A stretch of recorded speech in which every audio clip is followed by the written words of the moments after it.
नमस्कार विद्यार्थी मित्रांनो, मी देवा Jadhav unique academy Pune. November 2024 मध्ये ज्या महत्त्वपूर्ण चालू घडामोडी घडलेल्या आहेत त्या सगळ्या महत्त्वाच्या घटना आपण आजच्या लेक्चरमध्ये पाहणार आहोत। तत्पूर्वी विद्यार्थी मित्रांनो, कंबाईन एक्झामसाठी स्पेशल असणारी देवा जाधव संपादित 70वी चालू घडामोडीची आवृत्ती प्रकाशित झाली आहे। अनेक लोकांनी घेतली असेल, ज्यांनी घेतली नाही त्यांनी ती आवर्जून वाचा। यामध्ये परीक्षेच्या आधीच्या 1.5 वर्षाच्या घटना कव्हर केलेल्या आहेत आणि 300 सराव प्रश्न, 100 स्पष्टीकरण सराव प्रश्न आणि प्रादेशिक ते आंतरराष्ट्रीय घडामोडीच्या सगळ्या परीक्षा मिळून घटना कव्हर केलेल्या आहेत। किंमत 300 रुपये, एकूण पानं 304 रुपये आहेत। अतिरिक्त माहितीसाठी 86 059 93 34 4 या नंबरवर तुम्ही संपर्क करू शकता।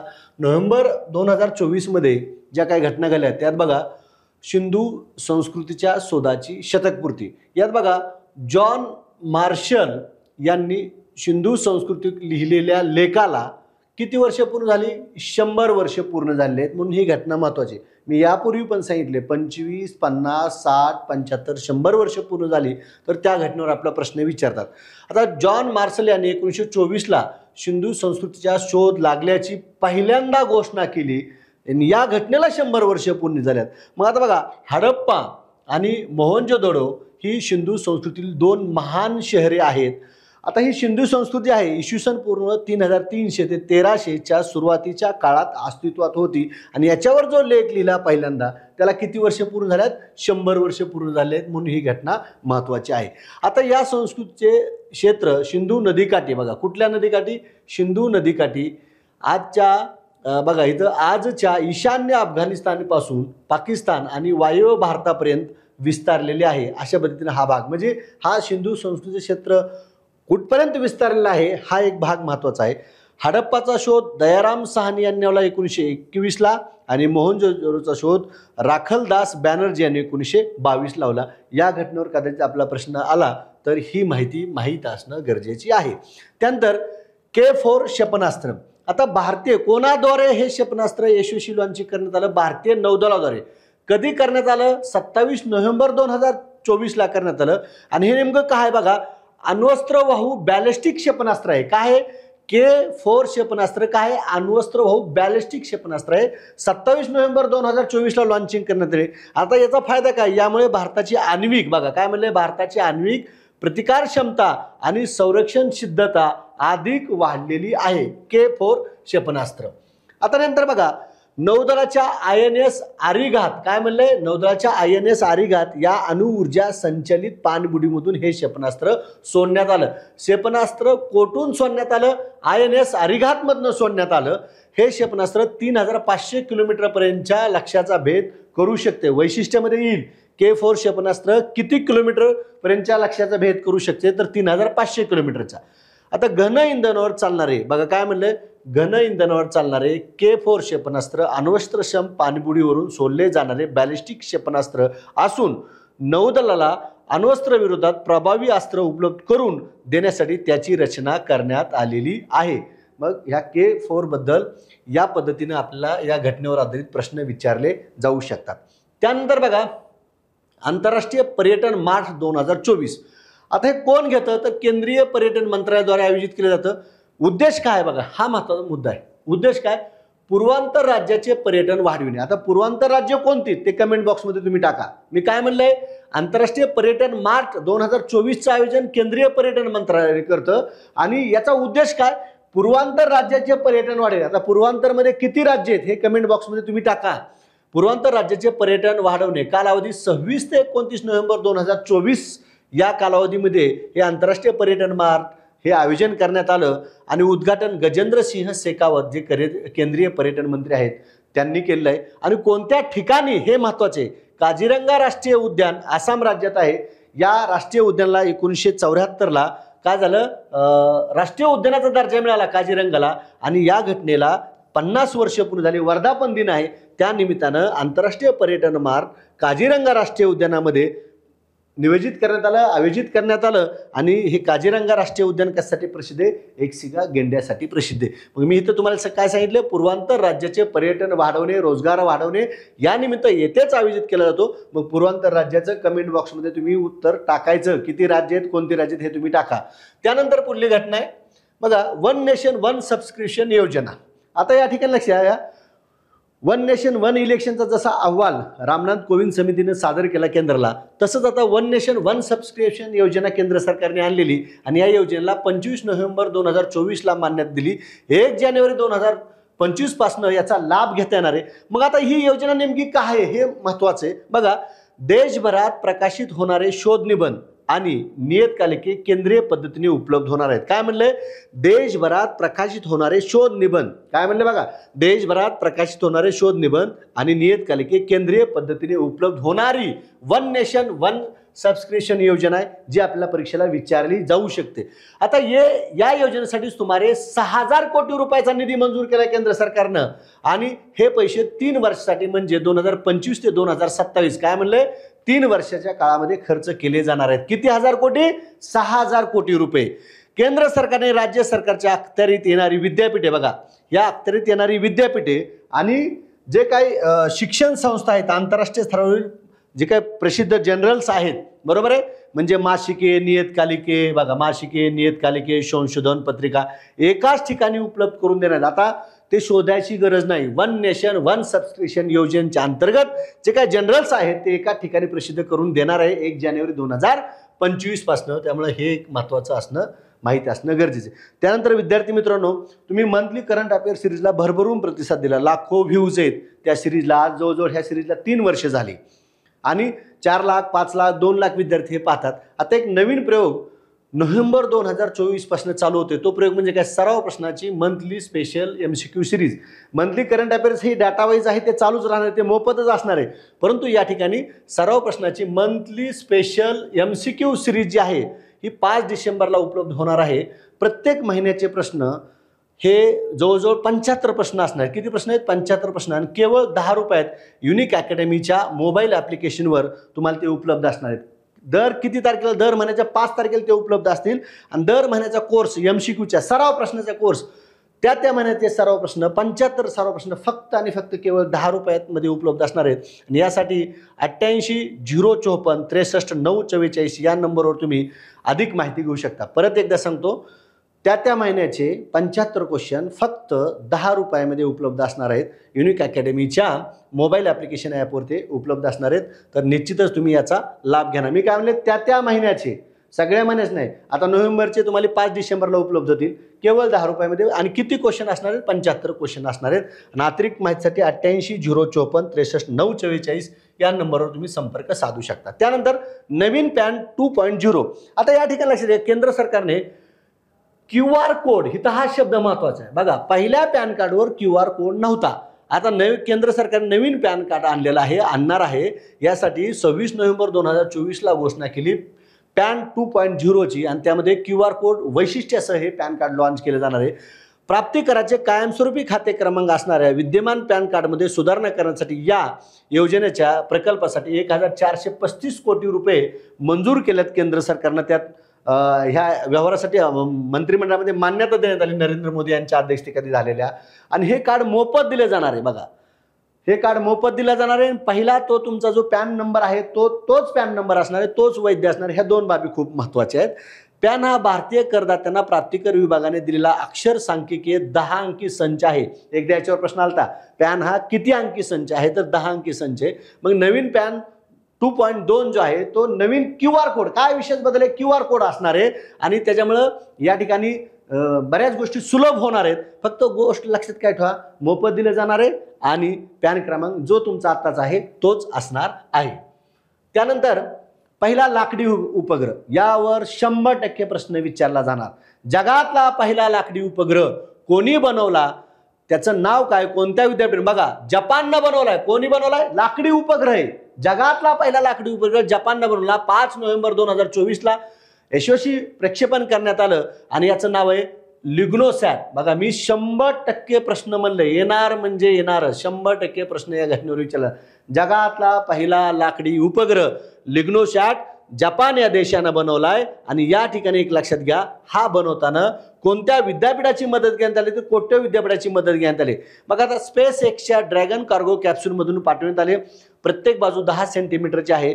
भविष्यातील अंतराळ मोहिमामध्ये लाकडाचा वापर व्यवहार आहे का नाही, करू शकतो नाही, याची चाचणी यातून काय केली जाणार आहे, घेतली जाणार आहे. लिग्नोसॅट जपान 5 नोव्हेंबर 2024 हा डाटा आहे, महत्वाचा आहे. त्यानंतर काय म्हणलं, कोट्टे विद्यापीठाने बनवला आहे, वजन 900 ग्राम आहे आणि या उपग्रहाची लाकडी चौकट म्हणजे कोणत्या लाकडाचा वापर केला असा प्रश्न आला तर मंगोलियन लाकडाचा वापर केला आहे. कोणत्या लाकडाचा, मंगोलियन लाकडाचा वापर केलेला आहे. काय फायदे येते, पर्यावरणपूरक आहे, प्रदूषण कमी असणार आहे, धातूच्या उपग्रहामुळे ओझोन थराला धोका होता तो आता ह्या लाकडापासून जर आपण पाठवत चाललो भविष्यामध्ये तर तो ओझोन थराचा धोका कमी होणार आहे.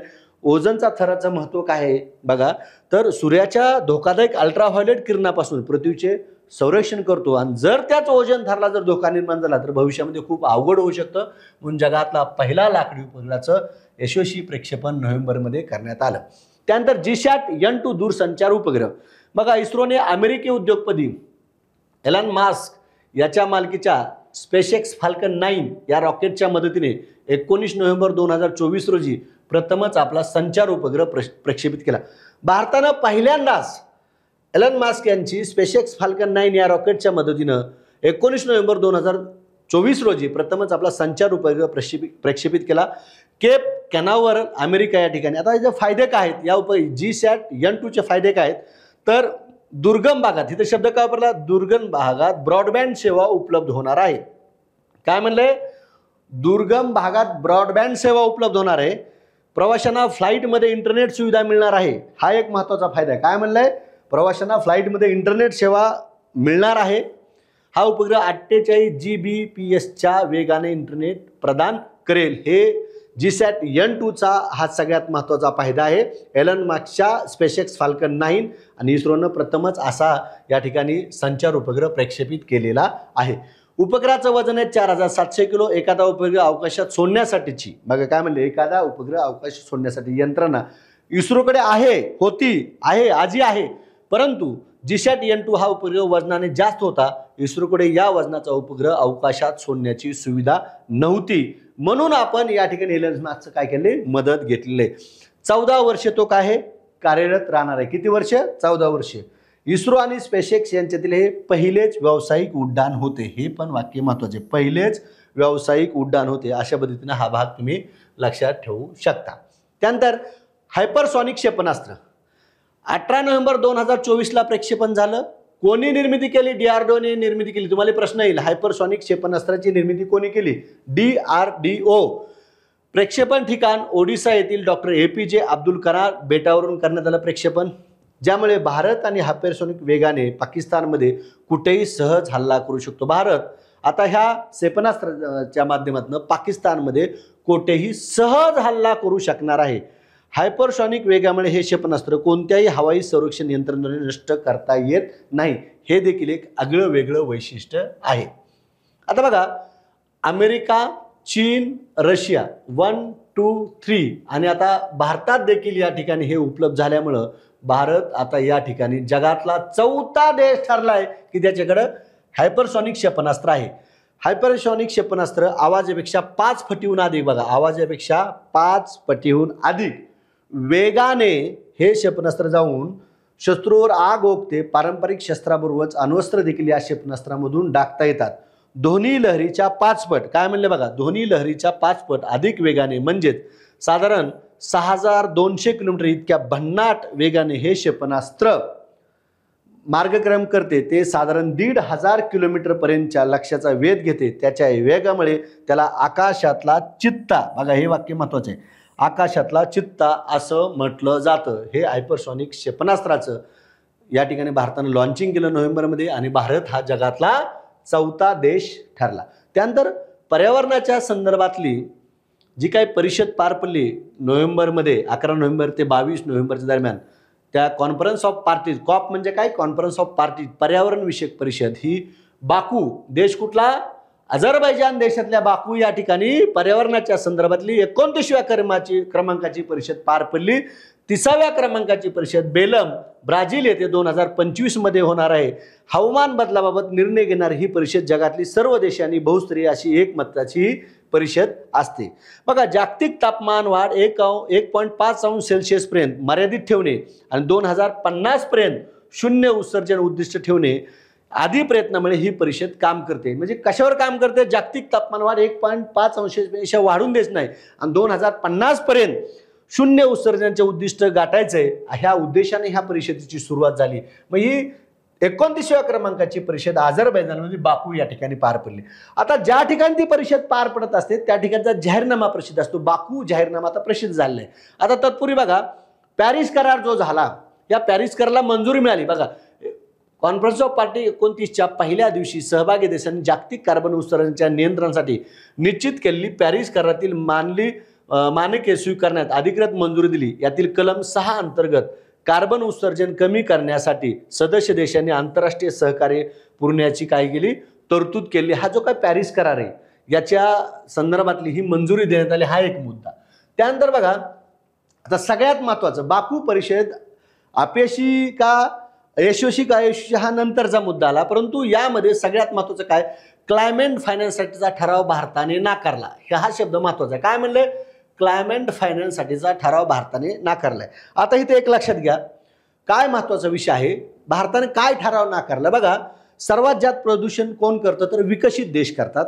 विकसित देश आणि विकसनशील देश असे दोन वर्गीकरण आहेत. विकसित देश सर्वाधिक प्रदूषण करतात म्हणून त्या देशानं विशिष्ट रक्कम त्या विकसनशील देशाला द्यायची, असा ठराव या ठिकाणी 2009 मध्ये विकसित देशाने गरीब देशांना 2020 पर्यंत दरवर्षी $100 अब्ज द्यायचं असं ठरलं होतं आणि त्यातली 70% रक्कम दिली आहे. किती टक्के दिली? 70% दिली. म्हणजे इथं बघा वाक्य काय म्हणतोय, 2009 मध्ये असं ठरलं होतं की 2020 पर्यंत $100 अब्ज विकसनशील देशांनी विकसनशील देशाला द्यायची, त्यातली 70% रक्कम आली. आता या बाकू परिषदेमध्ये काय झालं, त्यांनी असं ठरलं की या वातावरणाच्या बदलाच्या परिणामाला सामोरे जाण्यासाठी विकसनशील देशांना 2035 पर्यंत, मग काय म्हणलं, 2035 पर्यंत दरवर्षी $300 अब्ज देण्याचा प्रस्ताव मांडला. परंतु याच्यावर चर्चा न करता तो ठराव पास केला म्हणून भारतानं याला नकार दिले. भारताचं म्हणणं काय आहे किंवा विकसनशील देशाचं म्हणणं काय आहे की तुम्ही या ग्लोबल साऊथवर 1.3 अब्ज लाख कोटी डॉलर इतकी रक्कम देणं गरजेचं आहे आणि तुम्ही फक्त तुटपुंजी किती देताय? $300 अब्ज देताय.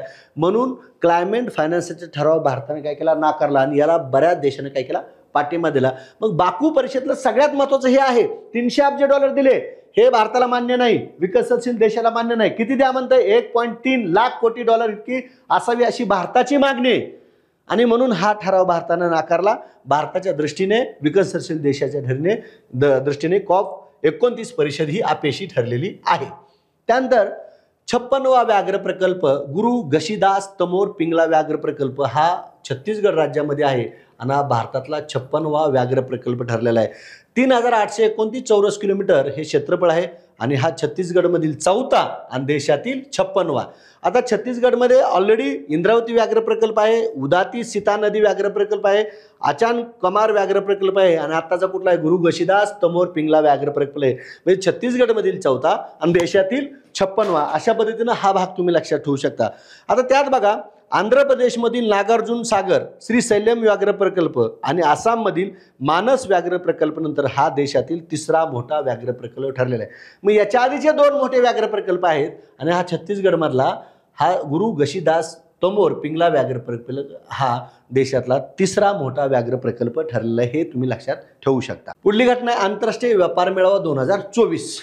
आता यात लक्षात घ्या, भारत मंडपम नवी दिल्ली या ठिकाणी आंतरराष्ट्रीय व्यापार मेळावा पार पडला. 14 ते 27 नोव्हेंबर 2024च्या दरम्यान पार पडला. भारत व्यापार प्रोत्साहन संघटनेद्वारे तो आयोजित केला जातो. क्रमांक हा 43 आहे. उद्घाटन पियुष गोयल यांनी केलं आणि त्याची थीम काय? विकसित भारत @2047 अशी या आंतरराष्ट्रीय व्यापार मेळाव्याची थीम आहे. मग आता उद्दिष्ट काय म्हणलं बघा, 2047 पर्यंत आत्मनिर्भर आणि समृद्ध भारत साध्य करणे. केंद्रीय मंत्र्यांनी ITUPOला जागतिक दर्जाच्या MICE बघा मीटिंग, इन्सेंटिव्ज, कन्व्हेन्स आणि एक्झिबिशन एजन्सी म्हणून विस्तार करण्याच्या योजना जाहीर केल्या, ज्यामुळे भारताला MICE साठी एक अग्रगण्य स्थळ म्हणून प्रोत्साहन दिले जाईल. या आंतरराष्ट्रीय व्यापार मेळाव्यात चीनसह 11 देश सहभागी झाले होते. किती देश सहभागी झाले होते या आंतरराष्ट्रीय मेळाव्यामध्ये? चीनसह 11 देश सहभागी झाले होते. अशा पद्धतीनं हा भाग तुम्ही लक्षात ठेवू शकता. त्यानंतर बघा, अमेरिका राष्ट्राध्यक्ष निवडणूक 2024 अतिशय महत्त्वपूर्ण असा हा आंतरराष्ट्रीय घडामोडी टॉपिक 2014-15च्या वेळेस ज्यावेळेस अमेरिकेचे राष्ट्राध्यक्ष त्यावेळेची निवडणूक झाली तेव्हा राज्यसेवेला 9 स्टेटमेंट असणारा प्रश्न विचारला होता त्यावेळेच्या राज्यसेवेच्या परीक्षेत. त्यामुळे येणाऱ्या MPSCच्या परीक्षेत कदाचित अमेरिका राष्ट्राध्यक्ष निवडणूक 2024वर आपल्याला प्रश्न विचारला जाईल. या निवडणुकीमध्ये डोनाल्ड ट्रम्प यांनी कमला हॅरिस यांचा काय केला, पराभव केला आणि डोनाल्ड ट्रम्प अमेरिकेचे या ठिकाणी 47वे राष्ट्राध्यक्ष झाले. किती वेळ झाले? 47वे, दुसऱ्यांदा झाले. 60वी अमेरिकन निवडणूक आहे. बघा निवडणूक कितव्या क्रमांकाची? 60व्या. आणि कितवे राष्ट्राध्यक्षाचे? 47वे. 20 जानेवारी 2025ला शपथविधी होणार आहे. अमेरिकेत दर 4 वर्षांनी निवडणूक होते. अमेरिकेत पूर्णपणे बॅलेट पेपरद्वारे होते. इथं EVM मशीन नाही. इथं काय म्हणले? बॅलेट पेपरद्वारे निवडणूक होते. आता तुम्ही बघितलं असेल आपल्या महाराष्ट्राची जी काही 15वी विधानसभा आहे तर बघा विद्यार्थी मित्रांनो 15वी विधानसभाची PDF जी आहे अतिशय सविस्तर PDF मी माझा टेलिग्राम चॅनल आहे चालू घडामोडी देवा जाधवर या चॅनलवर तुम्हाला मोफत मिळणार आहे. तर तुम्ही त्या ठिकाणी जाऊन ती मिळवू शकता. कारण त्याच्यावर जर सेपरेट लेक्चर घ्यायचं म्हटलं 15वी विधानसभेवर तर त्याचंच 1 तासाचं बनेल. म्हणून मुद्दामून इथं मी 15वी विधानसभा हा टॉपिक कव्हर केला आहे. ज्यावेळेस मंत्रिमंडळ स्थापन होईल, मुख्यमंत्री डिक्लेअर होतील त्यावेळेस ती फाईल माझा चालू घडामोडी बाय देवा जाधवर नावाचा टेलिग्राम चॅनल आहे त्याच्यावर तुम्ही या ठिकाणी ती फाईल घेऊ शकता. अमेरिकेची संपूर्णपणे काय म्हणले? बॅलेट पेपरद्वारे. त्यानंतर अमेरिकेच्या संसदेला काँग्रेस असं म्हटलं जातं. बघा एकूण जागा 538, हाऊस ऑफ रिप्रेझेंटेटिव्हच्या 435, सिनेटच्या 100 जागा आणि वॉशिंग्टनच्या 3 जागा या आपल्या दिल्लीप्रमाणे आहे. डोनाल्ड ट्रम्प यांच्या पक्षाने 295 जागा जिंकल्या. किती जागा जिंकल्या? 295 जागा जिंकल्या. 50.9% मते मिळाली. कमला हॅरिस यांच्या पक्षाने 226 जागा जिंकल्या. 47.6% मते मिळाली. आता डोनाल्ड ट्रम्प यांचा पक्ष कोणता आहे हे कमेंट बॉक्समध्ये तुम्ही टाकायचं आणि कमला हॅरिस यांचा पक्ष कोणता आहे हे कमेंट बॉक्समध्ये तुम्ही.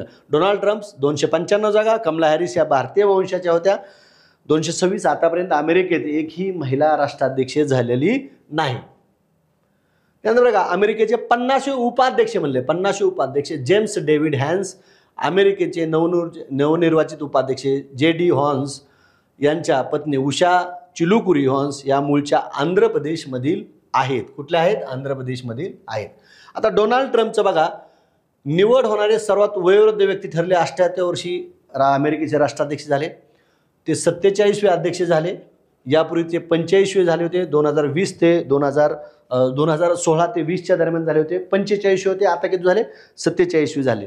त्यानंतर बघा एकाआड एक कालावधी प्राप्त करणारे ट्रम्प हे अमेरिकेचे एकाआड एक असे दुसरे अध्यक्ष ठरले. यापूर्वी 22वे आणि 24वे कोण झालं? ग्रोव्हर क्लिव्हलँड, स्क्रीनवर बघा नाव अवघड आहे, यांनी ही कामगिरी केली. 131 वर्षाच्या पुनरागमन करणारे पहिले राष्ट्राध्यक्ष कोण ठरले? डोनाल्ड ट्रम्प ठरलेले आहेत. आता G20ची परिषद गेल्या वर्षी 18व्या क्रमांकाची परिषद भारतात पार पडली होती आणि यावर्षी ही परिषद ब्राझीलमध्ये रिओ दी जानेरो या ठिकाणी 19व्या क्रमांकाची 18 ते 19 नोव्हेंबर 2024च्या दरम्यान पार पडली.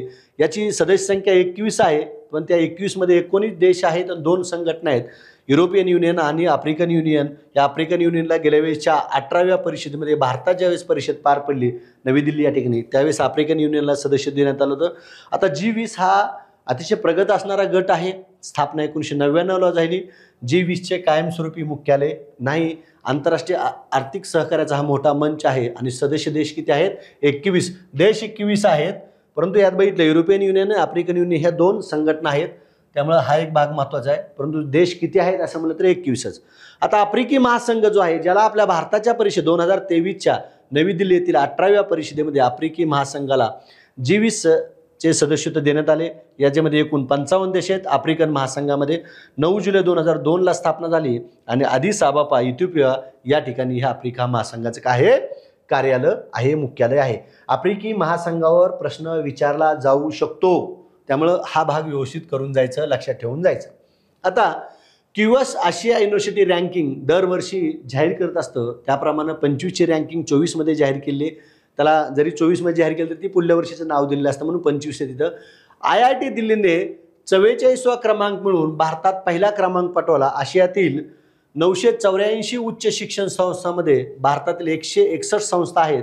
भारताने सलग दुसऱ्या वर्षी चीनला पिछाडीवर टाकले, मागे टाकले. आता क्यूएस आशिया युनिव्हर्सिटी रँकिंगमधले पहिलं विद्यापीठ आहे पेंकिंग विद्यापीठ चीनमधलं, हाँगकाँग विद्यापीठ दुसरं आहे चीनमधलंच आहे, आणि सिंगापूरमधलं सिंगापूर राष्ट्रीय विद्यापीठ, असे हे पहिले 3 क्रमांक आहेत. आणि भारतातला पहिला क्रमांक IIT दिल्लीने मिळवला आणि तो जगात कितवा आहे? 44वा आहे. आता क्रमवारीच्या टॉप 10 मध्ये भारतातील 5 IIT सह 7 विद्यापीठांना स्थान मिळवले आहे. या क्रमवारीतील महाराष्ट्रातील 8 विद्यापीठाला स्थान मिळाले आहे. यात पुण्यातील सावित्रीबाई फुले पुणे विद्यापीठाला 173व्या स्थान मिळालं आहे. कॉकेरली सायमन्स या संस्थेकडून दरवर्षी उच्च शिक्षण क्षेत्रातील गुणवत्तेचे विश्लेषण करणारी ही संस्था आहे, म्हणजे QS युनिव्हर्सिटीचं रँकिंग या संस्थेमार्फत जाहीर केलं जातं. त्यानंतर भारतीय आंतरराष्ट्रीय चित्रपट महोत्सव, ज्याला आपण IFFI म्हणतो, जो दरवर्षी गोव्यामध्ये पार पडतो. आता दरवर्षी तो गोव्यात, पूर्वी मुंबईला पार पडत होता, नंतर आता त्यानंतर कायमस्वरूपी तो गोव्यामध्ये आहे. त्यामुळे ठिकाण गोवा पणजी 20 ते 28 नोव्हेंबर 2024ला. आणि कितव्या क्रमांकाचा IFFI महोत्सव? 55व्या क्रमांकाचा 2024चा. हा सर्वात मोठा सांस्कृतिक कार्यक्रमापैकी एक आहे. आणि यावर्षीचं सगळ्यात महत्त्वाचं, या महोत्सवामध्ये मित्रांनो सुवर्णमयूर पुरस्कार, टॉक्सिक हा लुथियानाचा जो चित्रपट आहे, या चित्रपटाला सुवर्णमयूर पुरस्कार ह्या 55व्या IFFI सोहळ्यामध्ये, आंतरराष्ट्रीय महोत्सव सोहळ्यामध्ये मिळाला. त्यामुळे हे भाग लक्षात ठेवून जा. मग IFFIची स्थापना 52ला केली, 1952ला. 2004 पासून गोव्यात कायमस्वरूपी याचं आयोजन करण्यास सुरुवात झालं. उद्देश काय? जागतिक प्रेक्षकांना चित्रपट, त्याच्या हृदयस्पर्शी कथा आणि त्यामागील प्रतिभावान व्यक्तीची ओळख करून देणे हा उद्देश आहे. पहिल्या आवृत्तीचे आयोजन मुंबईत करण्यात आले होते आणि मग पहिला आपण 2004 पासून गोव्यात आहे. आता बघा, नंतर मराठी चित्रपटांना आंतरराष्ट्रीय बाजारपेठ उपलब्ध व्हावी यासाठी 2015 पासून फिल्म सिटीच्या माध्यमातून गोवा आंतरराष्ट्रीय चित्रपट महोत्सवाच्या फिल्म बाजारात, बघा, फिल्म बाजारात सहभाग घेतला जातो. ही फिल्म बाजारात सहभाग घ्यायला सुरुवात झाली मराठी चित्रपट. अशा प्रकारचा उपक्रम राबविणारे महाराष्ट्र हे देशातील एकमेव राज्य आहे. आणि यावर्षी फिल्म बाजारमध्ये छबिला हा एक मराठी चित्रपट सहभागी झाला, विषय हाड हा एक चित्रपट सहभागी झाला, 13व हा एक चित्रपट सहभागी झाला, आणि आत्मपॉम्पलेट हा एक चित्रपट काय झालेला आहे? सहभागी झाला आहे. अशा पद्धतीने हा एक भाग तुम्ही लक्षात ठेवू शकता. त्यानंतर बघा, इमॅजिका थीम पार्क, देशातलं हे दुसरं थीम पार्क अहमदाबाद गुजरात या ठिकाणी नियोजित आहे. जागतिक दर्जाच्या मनोरंजनासाठी प्रसिद्ध असलेल्या इमॅजिकाचे थीम पार्क साबरमती नदीवर 5 लाख चौरस फूट रिव्हर फ्रंटवर उभारले जाणार आहे अहमदाबाद या ठिकाणी. पुण्यातील इमॅजिका वर्ल्ड आणि Sabarmati river front development corporation यांच्यात अशा पद्धतीचे एक सामंजस्य करार झालेला आहे. मुंबई पुणे महामार्गावर तुम्ही जर बघितलं तर खोपोली येथे भारतातलं पहिलं इमॅजिका पार्क आहे आणि देशातलं सर्वात मोठं आहे, 60 लाख चौरस फुटाचं. आता दुसरं कुठं उभं राहतंय? अहमदाबाद या ठिकाणी साबरमती. या साबरमतीचं काय म्हटलं, उल्लेख केला बघा, साबरमती नदीच्या किनाऱ्यावर.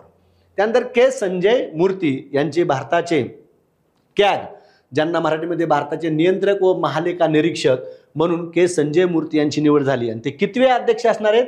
15वे अध्यक्ष आहेत. आणि या पदावर निवड होणारे ते पहिले IAS आहेत. बघा, निवड होणारे पहिले IAS आहेत अधिकारी. ते मूळचे कुठल्या राज्यातील आहेत?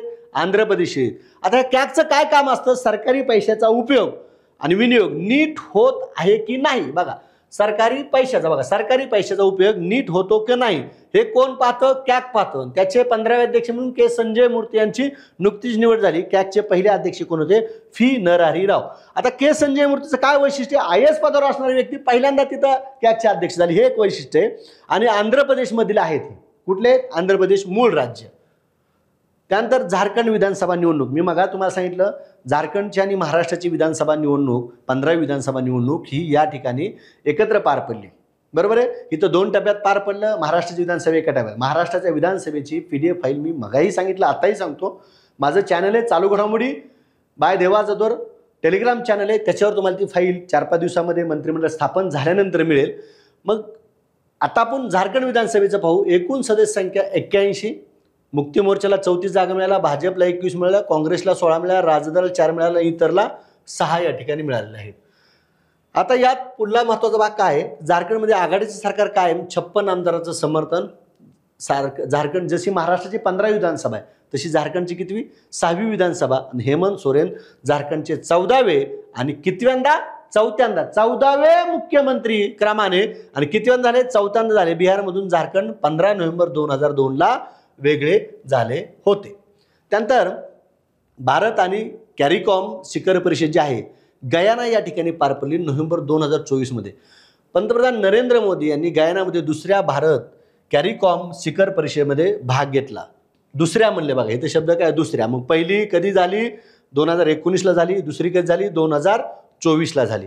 1973 मध्ये स्थापन झाली कॅरिकॉम ही कॅरेबियनमधील आर्थिक एकात्मता आणि सहकार्याला प्रोत्साहन देणारी प्रादेशिक संघटना आहे. यात 21 देशांचा समावेश आहे. किती देशाचा समावेश आहे? 21. आणि या परिषदेला नरेंद्र मोदी हजर होते. आता विद्यालक्ष्मी योजना केंद्रीय मंत्रिमंडळाने मंजुरी दिली नोव्हेंबर 2024ला. आता ह्या योजनेचा उद्देश काय आहे? कोणत्याही गरीब विद्यार्थ्याच्या उच्च शिक्षणात आर्थिक अडचणीमुळे खंड पडू नये. वाक्य काय म्हणले? उद्देश बघा, कोणत्याही गरीब विद्यार्थ्याच्या उच्च शिक्षणात आर्थिक अडचणीमुळे खंड पडू नये. योजनेची वैशिष्ट्ये काय आहेत? वार्षिक 8 लाख रुपयापेक्षा कमी उत्पन्न असणाऱ्या कुटुंबातील विद्यार्थ्यांना केवळ 3% व्याज अनुदानासह 10 लाख रुपयापर्यंतचे तारणमुक्त आणि जामीनदारमुक्त कर्ज दिले जाईल. यासाठी PM विद्यालक्ष्मी पोर्टलवर नोंदणी करावी लागणार आहे. विद्यालक्ष्मी योजनेचा उद्देश जर विचारला तर कोणत्याही गरीब विद्यार्थ्याला उच्च शिक्षणात आर्थिक अडचणीमुळे खंड पडणार नाही या उद्देशाने केंद्र सरकारने ही विद्यालक्ष्मी योजना सुरू केली. त्यानंतर बिरसा मुंडा यांच्या पुतळ्याचं अनावरण दिल्ली या ठिकाणी, दिल्लीतील बानसारा पार्क प्रवेशद्वाराजवळ दिल्ली या ठिकाणी 15 नोव्हेंबरला उद्घाटन केलं केंद्रीय गृहमंत्री अमित शहा यांच्या हस्ते. आदिवासी नेते आहेत स्वातंत्र्य सैनिक बिरसा मुंडा यांची कितवी जयंती आहे? 150व्या जयंतीच्या निमित्त साधून या ठिकाणी दिल्लीतील बानसारा पार्क प्रवेशद्वाराद्वारे जवळ या ठिकाणी या पुतळ्याचं अनावरण करण्यात आले. बघा, राष्ट्रीय आदिवासी दिन 15 नोव्हेंबर, जागतिक आदिवासी दिन कुठला आहे? 9 ऑगस्ट. आता याच वेळी केंद्र सरकारने सराय काले खान चौकाचे नाव बदलून बिरसा मुंडा चौक असे केले. दिल्लीमधल्या सराय काले खान. बिरसा मुंडा यांची जयंती 2021 पासून आदिवासी गौरव दिन म्हणजेच 15 नोव्हेंबर ही साजरी केली जाते. पुतळा 3000 किलोचा आहे. पुतळ्याची उंची 20 फूट आहे आणि 2025 हे वर्ष आदिवासी गौरव वर्ष म्हणून साजरे करण्यात आले. का? तर त्यांची 150वी जयंती आहे बिरसा मुंडा. हे देखील टॉपिक महत्त्वाचा आहे, व्यवस्थित करा. त्यानंतर राज्यघटना निर्मितीला 75 वर्ष पूर्ण झाली. विद्यार्थी मित्रांनो, आपल्या राज्यघटनेचा मसुदा घटना समितीला सादर केला 26 नोव्हेंबर 2025 रोजी. जो काय सादर केला या घटनेला 26 नोव्हेंबर 2025 रोजी किती वर्ष पूर्ण झाली? 75 वर्ष पूर्ण झाली. अमृत महोत्सव आहे आणि त्यानिमित्त हा अमृत महोत्सव जो आपला संसदेचा जुना सेंट्रल हॉल आहे या ठिकाणी संयुक्त बैठकीला द्रौपदी मुर्मू आणि उपराष्ट्रपती जगदीप धनखड यांनी मार्गदर्शन केले. त्यांच्या अध्यक्षतेखाली हा सोहळा पार पडला. राज्यघटनेचा मसुदा समितीचे अध्यक्ष डॉक्टर बाबासाहेब आंबेडकर यांना घटना समितीचे, बघा मसुदा समिती म्हणले की अध्यक्ष डॉक्टर बाबासाहेब आंबेडकर आणि घटना समिती म्हणले की राजेंद्र प्रसाद यांना 26 नोव्हेंबर 1949ला ही पहिली प्रत देण्यात आली. हा मसुदा दिला होता. या घटनेला 75 वर्ष पूर्ण झाली म्हणून हा आपण महोत्सव साजरा करतोय. हा ऐतिहासिक दिवस 26 नोव्हेंबर हा संविधान दिन म्हणून देशामध्ये साजरा करतो आपण. आणि या घटनेला 75 वर्ष पूर्ण होत असल्याबद्दल संसदेच्या संयुक्त बैठकीमध्ये संविधान सदनातील ऐतिहासिक सेंट्रल हॉलमध्ये आयोजित करण्यात आला होता आणि याचं अध्यक्षपद राष्ट्रपती द्रौपदी मुर्मू यांनी भूषवलेलं होतं. त्यानंतर एक पुरस्कार आहे महत्त्वाचा, इंदिरा गांधी शांतता निःशस्त्रीकरण आणि विकासासाठी पुरस्कार. हा 24मध्ये जाहीर झाला नोव्हेंबर 2024ला. पण हा पुरस्कार कधीचा आहे? 23चा आहे. तो मिळाला डॅनियल बारनबोईम आणि अली अब्दुल अव्वाद. आता डॅनियल बारनबोईम जे आहेत ते अर्जेंटिना देशाचे आहेत. कुठल्या देशाचे? अर्जेंटिना या देशाचे शास्त्रीय पियानो वादक आहेत. पश्चिम आशियामध्ये संगीतद्वारे सौहार्द वाढवले त्यांनी. अली अबू जे आहेत हे पॅलेस्टाईनचे आहेत. कुठले? पॅलेस्टाईनचे आहेत. शांततापूर्ण संघर्ष निराकरणाला प्रोत्साहन देणारे हे व्यक्ती आहेत. कोण? अली अबू अहमद पॅलेस्टाईनचे. डॅनियल बारनबोईम हे कुठले आहेत? अर्जेंटिनाचे. इंदिरा गांधी मेमोरियल ट्रस्टद्वारे इंदिरा गांधी शांतता निःशस्त्रीकरण आणि विकास पुरस्कार दरवर्षी दिला जातो. 1986 पासून 25 लाख रुपये या पुरस्काराचं स्वरूप आहे. मानवतेसाठी आणि पृथ्वीसाठी उल्लेखनीय योगदान देणाऱ्या व्यक्तीस किंवा संस्थेला हा पुरस्कार, व्यक्तीस किंवा संस्थेला, बघा काय म्हणले, व्यक्तीस किंवा संस्थेला हा पुरस्कार दिला जातो. 2022 मध्ये हा पुरस्कार वैद्यकीय संघटना आणि प्रशिक्षित परिचारिका संघटनेला कोविड-19 महामारीत केलेल्या कार्यासाठी प्रदान करण्यात आला होता. 22चा. आता आपण पाहतोय तो 23चा पाहिला. त्यानंतर मिस युनिव्हर्स 73व्या क्रमांकाची 24ची स्पर्धा 73व्या क्रमांकाची मेक्सिको या ठिकाणी पार पडली. नोव्हेंबर 2024ला जाहीर झाली. 2024ची मिस युनिव्हर्स कोण आहे? व्हिक्टोरिया थिलविंग. कुठल्या देशाची? डेन्मार्क देशाची.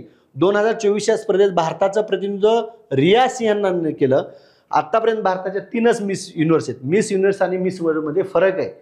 मिस युनिव्हर्स जे आहेत भारताची सुष्मिता सेन 1999ला, लारा दत्त 2000ला आणि हरना सिंधू 2001ला अशा भारताच्या 3 मिस युनिव्हर्स आहेत. त्या अशा पद्धतीने तुम्ही लक्षात ठेवू शकता. त्यानंतर बुकर पुरस्कार सामथा हार्वे ह्या ब्रिटिश लेखिका आहेत. त्यांच्या आर्बिटले ह्या आंतरराष्ट्रीय अंतराळ स्थानकावर आधारित ह्या पुस्तकाला, ह्या कादंबरीला 136 पानाची कादंबरी. यापूर्वी 1979मध्ये पेनलोफिट गेरॉल्ड यांच्या ऑफशोर या 132 पानाच्या कादंबरीला हा पुरस्कार मिळाला होता. हार्वे यांचे पुस्तक बुकर प्राप्त करणाऱ्या सर्वात छोट्या पुस्तकापैकी एक आहे. बघा, 136 पानाची कादंबरी, आंतरराष्ट्रीय अंतराळ संस्थेवर आधारित ही ऑर्बिटल नावाची कादंबरी ब्रिटिश लेखिका सामाथा हार्वे यांनी लिहिली आणि त्यांना 2024चा बुकर पुरस्कार या ठिकाणी मिळालेला आहे. सामाथा हार्वे यांच्या इतर कादंबऱ्या बघा, wildness, all is song, dear thief आणि द वेस्टर्न विंड अशा ह्या त्यांच्या इतर कादंबऱ्या आहेत. 2023चा पॉल लिंच यांना बुकर पुरस्कार मिळाला. आयरिश लेखिका, कादंबरी प्रॉफेट सॉन्ग आहे. बुकर पुरस्काराची सुरुवात 1969ला झाली. स्वरूप 50,000 पाऊंड आहे आणि बुकर मॅकेनल कंपनी ऑफ इंग्लंड तर्फे हा दिला जातो. त्यानंतर बघा, आतापर्यंत किती भारतीयांना? 5 भारतीयांना बुकर पुरस्कार मिळाला आहे. VS नयपाल, सलमान रश्दी, अरुंधती रॉय, किरण देसाई, अरविंद अडिगा हे 5 भारतीय आहेत. इन ए फ्री स्टेट नावाची VS नयपालची कादंबरी 1971ला, सलमान रश्दीची मिडनाईट चिल्ड्रन 1981ला, अरुंधती रॉयची the god of small thing 1997ला, किरण देसाईची द इनहेरिटेज ऑफ लॉस 2006ला आणि अरविंद अडिगाची द व्हाईट टायगर 2008 असे 5 लेखक आहेत ज्यांना हा बुकर पुरस्कार मिळालेला आहे. त्यानंतर पंतप्रधान नरेंद्र मोदी यांना आत्तापर्यंत 19 नागरी पुरस्कार डिक्लेअर झाले आहेत. 19 नागरी पुरस्काराची लिस्ट माझ्या 70व्या आवृत्तीमध्ये आहे. मी परत इथं तुम्हाला ती वाचून दाखवत नाही किंवा ती इथं डिस्प्ले करत नाही. फक्त नोव्हेंबर 2024 मधले आपण पाहूया आणि मंथलीमध्ये आपण त्या महिन्याचं पाहतो. नोव्हेंबर 2024मध्ये नरेंद्र मोदीला एकूण 4 देशाचे नागरी पुरस्कार जाहीर झालेत. यामध्ये डॉमॅनिकाचा जो पुरस्कार आहे, डॉमॅनिक अवॉर्ड ऑफ ऑनर, नायजेरियाचा grand commander of the order of Niger, गयानाचा ऑर्डर ऑफ एक्सलन्स आणि बार्बाडोसचा ऑनरी ऑर्डर ऑफ फ्रीडम. म्हणजे नोव्हेंबर 2004मध्ये एकूण 4 देशाचे पुरस्कार या ठिकाणी नरेंद्र मोदीला जाहीर झाले. त्या पुरस्काराचं नाव कोणत्या देशाने दिला आणि आतापर्यंत मोदींना किती पुरस्कार मिळाले? 19, म्हणजे टिल नोव्हेंबर 2024 पर्यंत. याच्यानंतर जे होतील ते मग पुढे काउंट करायचे. आतापर्यंत 19 नोव्हेंबर 2024 पर्यंत 19 देशाचे नागरी पुरस्कार मिळाले. नोव्हेंबर 2024 म्हणजे 4 देशाचे डॉमिनिका, नायजेरिया, गयाना आणि बार्बाडोसचे नागरी पुरस्कार मिळालेले आहेत. त्यानंतर रुस्तुम-ए हिंद किताब जो आहे या ठिकाणी महाराष्ट्राच्या सिकंदर शेखनं जिंकलेला आहे आणि असा कामगिरी करणारा तो 4था मल्ल ठरला आहे. यापूर्वी हरिश्चंद्र बिराजदार, अमोल बुचडे, आसाब अहमद आणि सिकंदर शेख अशा 4च व्यक्तींना हा रुस्तुम-ए हिंद हा कुस्ती क्षेत्रातील सर्वोच्च पुरस्कार मिळाला. आणि यावर्षीची स्पर्धा जालंधर पंजाब या ठिकाणी पार पडली आणि सिकंदर शेखनं बग्गा कोहली याला हरवून रुस्तुम-ए हिंद किताब 2024चा जिंकला. 2023चा सिकंदर शेखनं 66वा महाराष्ट्र केसरी पण आहे.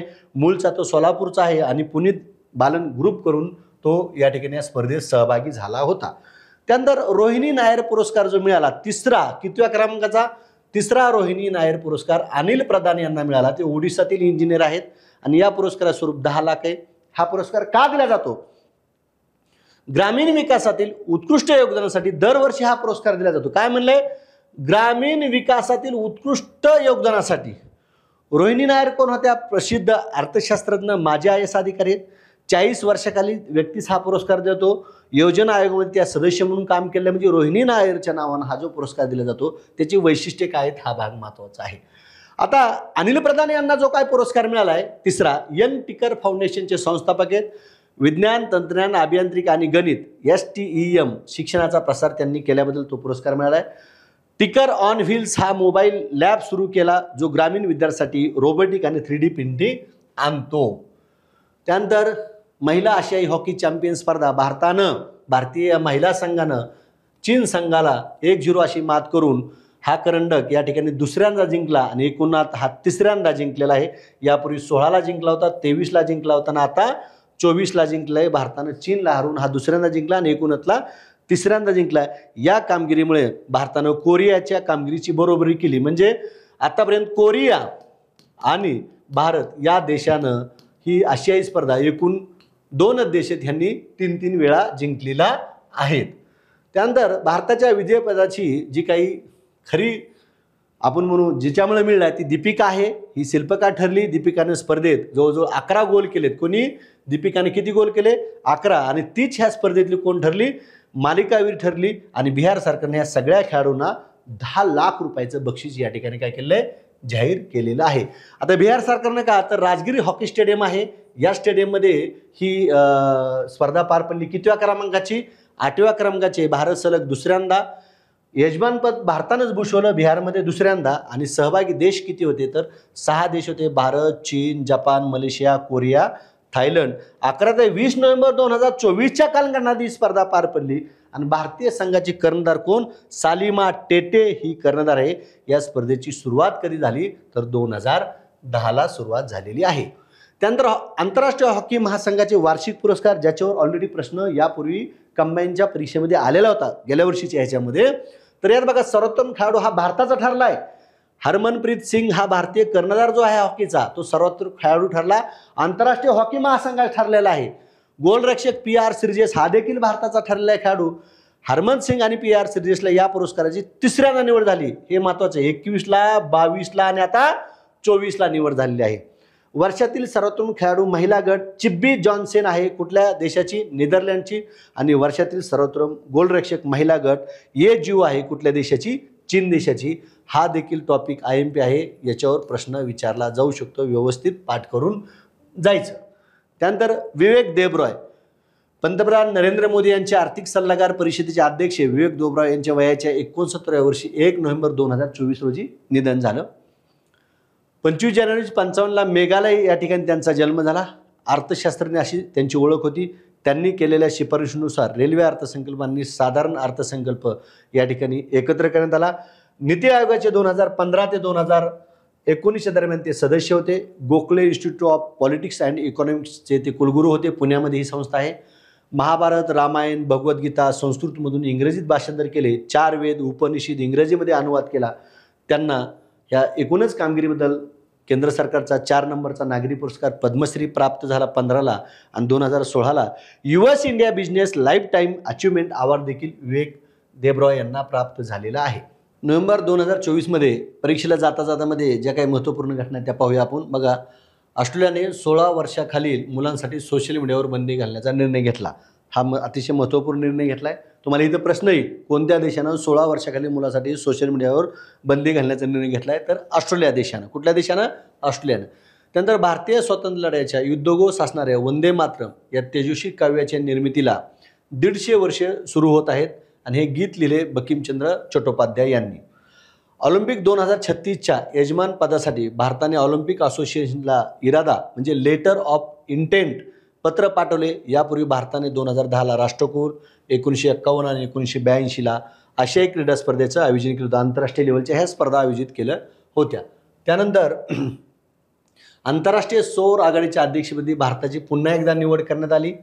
2024 ते 2026 असे 2 वर्ष अध्यक्षपद भारताकडे असणार आहे. ISAच्या महासंचालकपदी आशिष खन्ना यांची निवड करण्यात आली.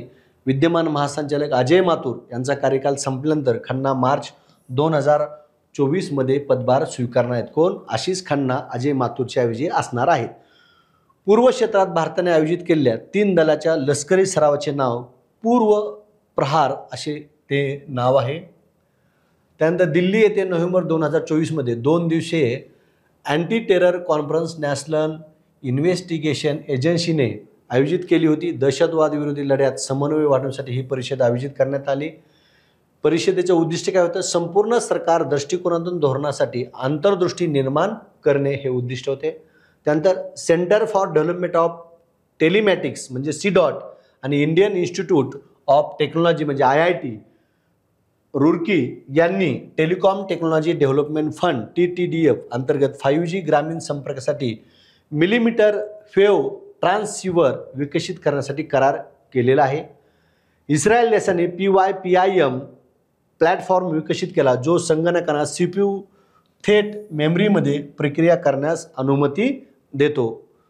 त्यानंतर गुजरातमधील धोलोरा, बघा काय म्हणलं, गुजरातमधील धोलोरा भारतातील पहिले ग्रीनफील्ड स्मार्ट सिटी म्हणून विकसित होत आहे.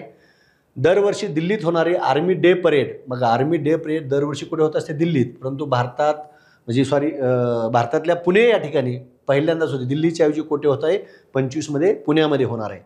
सर्वोच्च न्यायालयाचे न्यायाधीश भूषण रामकृष्ण गवई यांची राष्ट्रीय सेवा विधी प्राधिकरणच्या म्हणजे राष्ट्रीय विधी सेवा प्राधिकरणच्या अध्यक्षपदी अर्थात नालसाचे कार्यकारी अध्यक्ष म्हणून नियुक्ती करण्यात आली. समाजातील दुर्बल घटकांना मोफत कायदेशीर सेवा प्रदान करण्याचे काम कोण करतं, राष्ट्रीय विधी सेवा प्राधिकरण करत असतं आणि त्याचे अध्यक्ष म्हणून भूषण रामकृष्ण गवई यांची निवड करण्यात आली. 28 जानेवारी 2025 ते 14 फेब्रुवारी 2025 या दरम्यान उत्तराखंड येथे राष्ट्रीय क्रीडा स्पर्धा होणार आहेत. कोणत्या राज्यात, उत्तराखंडमध्ये.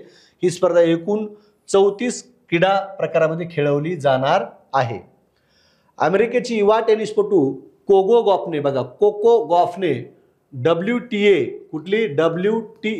स्पर्धेचे जेतेपद झेंग किन वेनवर मात करून जिंकले. मारिया सारापोव्हानंतर जेतेपद मिळवून ती सर्वात युवा खेळाडू ठरलेली आहे. कसली युवा खेळाडू ठरलेली आहे. ISEC आणि केंद्रीय आरोग्य आणि कुटुंब कल्याण मंत्रालय यांच्यातील सहयोगी प्रयत्नातून बेंगळुरूच्या पहिल्या डिजिटल लोकसंख्येच्या घड्याळाचे उद्घाटन institute for social and economic change ISE येथे करण्यात आले. बघा लोकसंख्या घड्याळ, पहिलं डिजिटल लोकसंख्या घड्याळ कुठे, बेंगळुरू येथे. तमिळनाडू राज्य सरकारने सर्पदंश विषबाधेला रोग म्हणून घोषित केलेले आहे. कोणत्या सरकारने सर्पदंश विषबाधा आहे, तमिळनाडू सरकार. त्यानंतर प्रख्यात भारतीय पोलो खेळाडू हरिंदर सिंग सोधी ज्यांना बिल्ली म्हणून ओळखले जाते त्यांचे वयाच्या 86 वर्षी निधन झाले. दिल्ली येथे 73वी Akhil Bharatiya police athletics cluster champions 2024 पार पडली. केंद्रीय गृह मंत्रालयाने केंद्रीय औद्योगिक सुरक्षा दलाच्या पहिल्या महिला बटालियनच्या स्थापनेला मान्यता दिली आहे. VIP सुरक्षा, विमानतळाची सुरक्षा आणि दिल्ली मेट्रो सारख्या महत्त्वाच्या ठिकाणाच्या सुरक्षेची जबाबदारी या महिलांवर असेल. या नव्या महिला बटालियनच्या स्थापनेमुळे महिलांना धैर्य आणि देशसेवेची संधी मिळणार आहे. प्रख्यात रस्ते काँग्रेसच्या 83व्या भारतीय रस्ते काँग्रेसच्या 83व्या वार्षिक अधिवेशनाचे आयोजन छत्तीसगडमधील रायपूर येथे झाले. विक्रांत नावाच्या भारताच्या पहिल्या स्वदेशी विमानवाहू जहाजाची निर्मिती कोचिन शिपयार्ड लिमिटेडने केली. कुठलं जहाज, विक्रांत, पहिल्या स्वदेशी विमानवाहू जहाज. त्यानंतर हिंसारमधील भारतीय कृषी संशोधन परिषदेच्या राष्ट्रीय अश्व संशोधन केंद्राला इक्वाइन पायरोप्लाजियमसाठी WOAH संदर्भ प्रयोगशाळेचा दर्जा मिळालेला आहे. संयुक्त सैन्य अभ्यास ची तिसरी आवृत्ती 8 नोव्हेंबर 2024 रोजी पुणे या ठिकाणी पार पडली. हा वार्षिक व्यायाम भारत आणि ऑस्ट्रेलिया यांच्यात पर्यायाने आयोजित केला जातो. त्यानंतर भारताच्या वैद्यकीय उपकरण क्षेत्राला चालना देण्यासाठी आणि आत्मनिर्भरता वाढवण्यासाठी रसायन आणि खत मंत्रालयाने मेडिकल डिव्हाइस उद्योग मजबूत करण्यासाठी योजना सुरू केली आहे. या योजनेचा एकूण अर्थसंकल्प 500 कोटी रुपये आहे. NTPC भारतातील सर्वात मोठे ऊर्जा उत्पादक यांनी त्यांच्या विद्यांचल केंद्रात 50व्या स्थापना दिनानिमित्त जगातील पहिले कार्बन डायऑक्साईड ते मिथेनॉल रूपांतर प्रकल्प सुरू केला. जगातील सर्वात उंच एंडुरो माउंटन बायकिंग शर्यत मोंडुरो 40 अरुणाचल प्रदेशातील तवांग येथे पार पडली. ही शर्यत 14,400 फूट उंचीवरून सुरू होऊन 8,000 फूट उंचीपर्यंत खाली जाते. इस्रायलचे संरक्षण मंत्रालय 2025 मध्ये जर्मनीसोबत ॲरो 3 क्षेपणास्त्र अडथळा प्रणाली तैनात करण्यासाठी काम करत आहे. लंडन फेशियल प्लास्टिक सर्जरी सेंटरने सर्वात सुंदर महिला म्हणून ब्रिटिश अभिनेत्री जोडी कॉमराची नाव काय, जोडी कॉमराची निवड केले. टॉप 10 सुंदर महिलांमध्ये भारतीय अभिनेत्री दीपिका पादुकोणचाही समावेश आहे. त्यानंतर केंद्रीय कायदा आणि न्यायमंत्री अर्जुन राम मेघवाल यांनी नवी दिल्ली येथे मा मदर या पुस्तकाचे प्रकाशन केले. हे पुस्तक केरळच्या राज्यपालाचे अतिरिक्त सचिव डॉक्टर देवेंद्र कुमार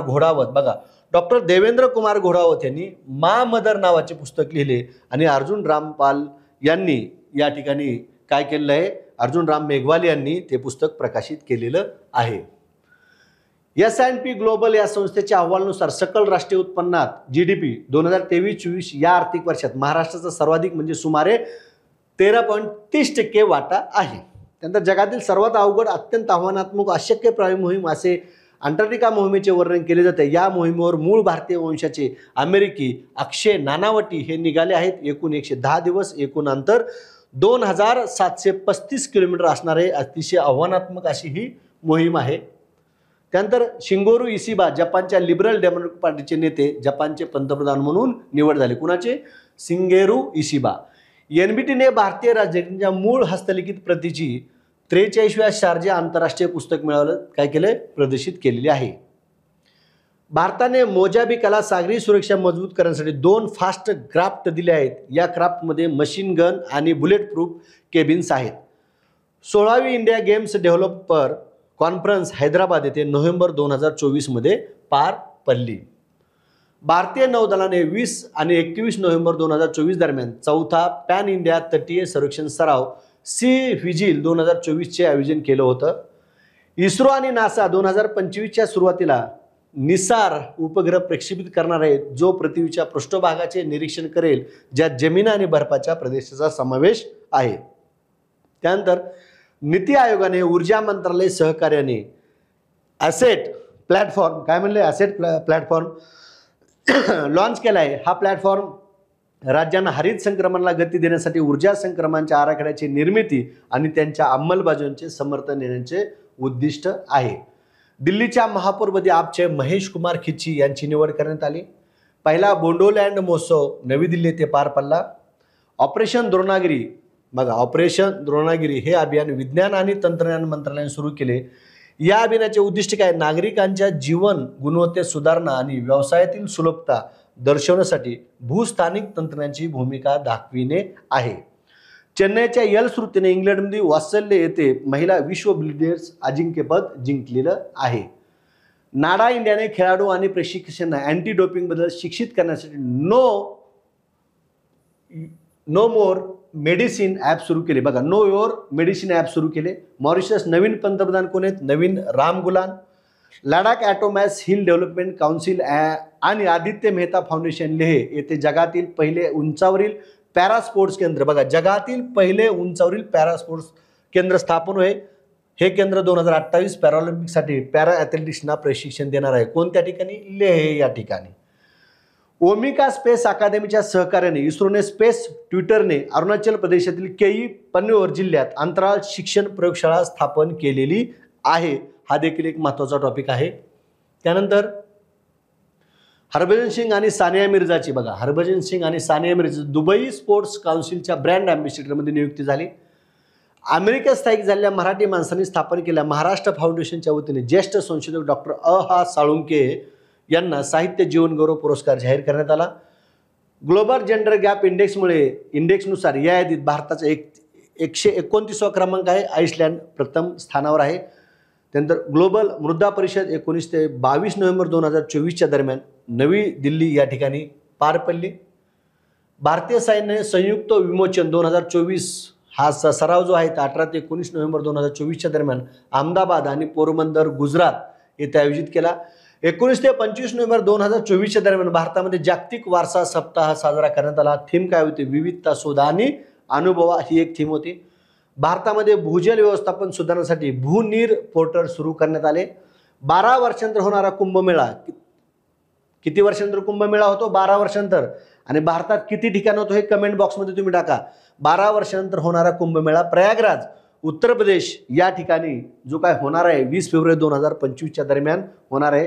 भारतामध्ये समर्पित ग्लोबल कॅपेबिलिटी सेंटर्स धोरण सुरू करणारे कर्नाटक हे पहिले राज्य आहे. कसलं धोरण? ग्लोबल कॅपेबिलिटी सेंटर GCC धोरण लागू करणारे पहिले राज्य कोण आहे? कर्नाटक. सुरू करणारे कर्नाटक राज्य. डॉक्टर रघुनाथ माशेलकर यांना 50वी डॉक्टरेट प्रदान करण्यात आली. आतापर्यंत अब्दुल कलाम यांना 48 डॉक्टरेटने गौरवण्यात आले.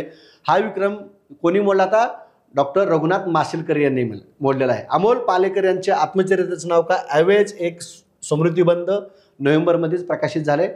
IPL लिलावात 13 रेकॉर्ड झाले. 13 वर्षीय जो काय 13 वर्षीय खेळाडू आहे वैभव सूर्यवंशी राजस्थान रॉयल्सने 1.10 कोटी रुपयाला त्याला खरेदी केले आणि IPL 18, IPL आता कितवी असणार आहे, 25ची 18, यातला सर्वात महागडा, आतापर्यंतचा सर्वात महागडा ऋषभ पंत लखनौ सुपर जायंट संघानं 25.75 कोटी रुपयाची बोली लावली आजपर्यंतच्या इतिहासामध्ये. म्हणजे 17 IPL पार पडले, एवढी बोली कोणत्याही खेळाडून नाही. कोण? ऋषभ पंत, लखनौ सुपर जायंट 25.75 कोटी रुपयाची बोली लावलेली आहे.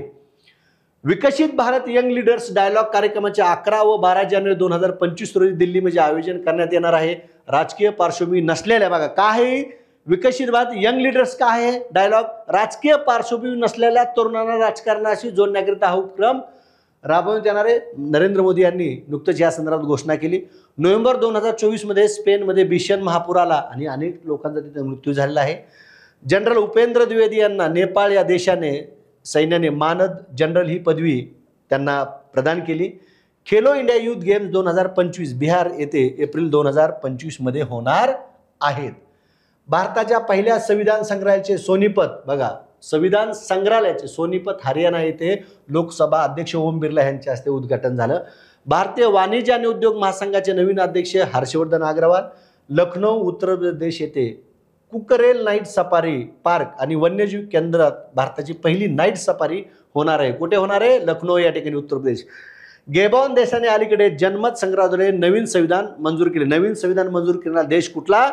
गेबॉन देश आहे. इस्रोच्या वतीने जम्मू काश्मीरमधील लेह लडाखमध्ये देशातील पहिल्या अॅनालॉग अवकाश मोहिमेचा प्रारंभ केला आहे. कृत्रिम अवकाश तयार करून अवकाश यात्रींना या मोहिमेने प्रशिक्षित केले जाणार आहे. पाणी प्रदूषित करणारे बेन्झीन किंवा फेनॉल असे घटक शोधण्यासाठी IIT मुंबईच्या शास्त्रज्ञांनी एरोट्रॅक एक जल प्रदूषक सूचक उपकरण तयार केले आहे. भारतीय अमेरिकन अल्पसंख्याकांच्या संघटनेचे doctor Martin Luther king junior global piece पुरस्कार पंतप्रधान नरेंद्र मोदी यांना प्रदान करण्यात आला. आर्मेनिया आंतरराष्ट्रीय सौर आघाडीचा 104वा सदस्य देश बनला आहे. कितवा? 104वा. आणि ॲस्ट्रो हिंद लष्करी सराव 3री आवृत्ती औन पुणे येथे भारत आणि ऑस्ट्रेलिया या 2 देशांदरम्यान पार पडलेले आहे. विद्यार्थी मित्रांनो, नोव्हेंबर 2024 अतिशय महत्त्वपूर्ण घटनाचा आढावा घेतला आहे. मी सुरुवातीला जे नवीन उपक्रमाबद्दल सांगितलं, चालू घडामोडीचे सराव प्रश्न, त्या महिन्याचे सराव प्रश्न केवळ 10 रुपयामध्ये तुम्हाला युनिक अकॅडमीच्या मोबाईल ॲप्लिकेशनवर मिळणार आहेत. तर त्या संदर्भातले जे काही तुम्हाला सराव प्रश्न जर पाहिजे असतील तर निश्चितच तुम्ही युनिक अकॅडमी ॲप डाउनलोड करा आणि त्याच्यावर तुम्हाला केवळ 10 रुपयामध्ये त्या महिन्यातले 75 प्रश्न मिळणार आहेत. तुम्हाला हे लेक्चर कसं वाटलं या संदर्भातल्या कमेंट, किंवा तुम्ही हे लेक्चर कुठून बघता या संदर्भातल्या कमेंट तुम्ही कमेंट बॉक्समध्ये कराल अशी मी विनंती करतो आणि या ठिकाणी थांबतो. धन्यवाद.